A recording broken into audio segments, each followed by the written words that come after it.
What is going on, guys? We are back with episode 3 of my Witchery mod tutorial series, and today we're going to have a nice short episode, going to get straight to the point, and that is going to be making the altar. Now the altar is going to be one of the first things you make when you get into the Witchery mod, and you're going to use that as basically a power source for your circle magic, your distillery, your kettle, your spinning wheel, all that good stuff.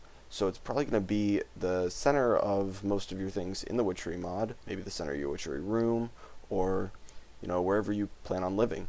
So to make the altar, you need 6 altar blocks, and to craft these, it's pretty simple. Each recipe makes 3, so you need 2 of these recipes. You have 4 stone bricks, 2 rowan wood, Exhale the Horned One, Breath of the Goddess, and a water bottle. So it's pretty simple to make, and doesn't look like anything fancy, nothing too special like the rest of the mod looks like. But when you build them in a 2x3, it will actually cover it in a red carpet, so that's how you know it's an altar. And also you can right click on it and it will tell you that it's an altar. It will also tell you the altar power and the number of times the base altar power is being multiplied. So that's just a general gist of what's going on with the UI, but that's not really the important part. Now the important part is going to be getting the base power rate higher and the recharge rate higher, because you're going to need that. The harder the magic is that you're doing, the more important the magic is that you're doing, or the different brews that you're making, the more altar power you're going to need, which clearly makes sense. But there's only a couple ways to actually increase the altar power other than adding more nature around the altar. Now nature is what increases the base altar power, and that could be anything like trees or flowers or just like grass and stuff like that in general, saplings, all that. I would suggest putting it in a huge grove of trees. Just grow as many trees around it as you can, any type of tree. Just grow them all around it. Probably best to put it outside unless you want to make a huge area inside, because you can only multiply the base power so many times. So to get to like 8,000 altar power, you're going to need a lot of base power. So there's 4 different categories that you can use to add to the altar, and I have all the highest tiers of these categories placed on the altar right here. You can see I have the player head, which is mine, the candelabra, the chalice that's filled, and the arthana. Now the arthana is actually probably the most important of these, because the arthana increases the range, which is a base range of 14 to 16 to, I believe it's 26. And that's really great because you can move everything further away. You can add more different circles and everything, because if you only have 14, you got to keep things kind of close. Now the arthana is used for other things, such as killing mobs with it. Gives you a higher drop rate for the witchery items that drop from those mobs, so you'll probably already have one. It's not too hard to make. The other things are just going to increase the recharge rate and the power, so those are going to be like used, and you can make those as you go. As you need more power, you don't need to make them at the very beginning.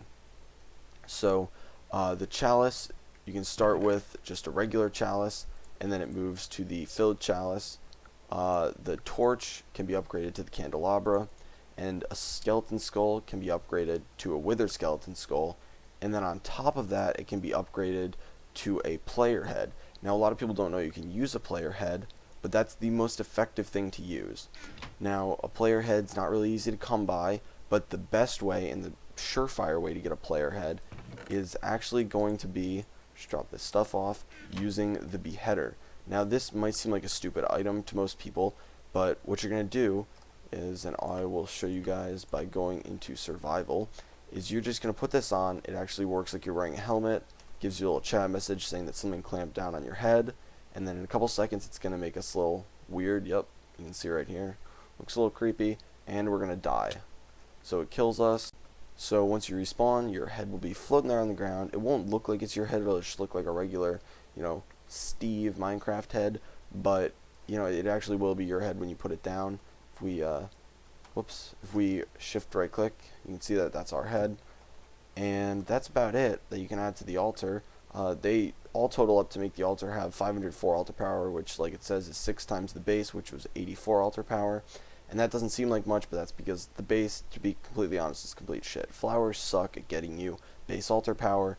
I would just grow a bunch of trees around it and put it outside, and then focus on getting your arthana, because that's what's going to allow you to make your base a little bit more spread out, keep everything a little bit separated, more organized, and then you can just go and upgrade the rest as you need, as you're doing more intense circle magic or making, harder brews, stuff like that.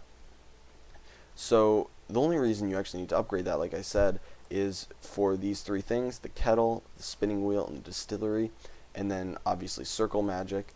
Now, these three things are pretty straightforward, especially the spinning wheel and the distillery, because if you right click on them, you can see they have their own little UI that opens, and whenever you're trying to make something that has that as a recipe, it will show you that.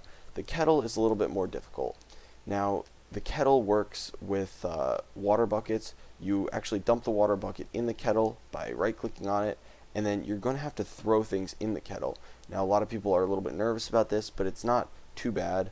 You don't right click on the kettle with things. You actually throw it in with Q, makes a little splash, goes in the kettle. Don't worry, it's not going to fall in the fire below it. If it comes in contact with any of this block, it'll go into the kettle.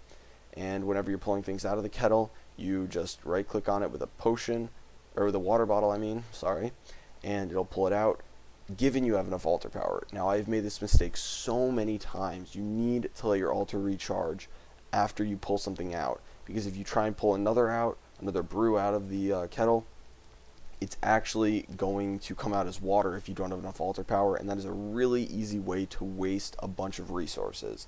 I've made a bunch of redstone soups before and just been continuously taking them out, and I've gotten water for a redstone soup because it doesn't have enough altar power. Now remember, these need to be in the either 14 or 26 block range of the altar to have the power, and for these it just won't work because they won't have the power, and that's perfectly fine. You're not going to get anything about that, but the kettle will actually take your items and just give you water. So it's pretty important that you have it in the range. This is just touching on the basics of these three, because other in-depth things will be said in future episodes, but that's basically it for the altar. There's nothing else you can really do other than add more trees once you get to this point. So I wish you guys the best of luck with making your altar. I hope you enjoyed the video. If you have any questions, feel free to post them in the comments. If it's anything I didn't go over in this video, I will try and make sure I can help you guys out with that. And if you have any requests for future episodes, just let me know. I hope you guys enjoyed the video, and I will talk to you later.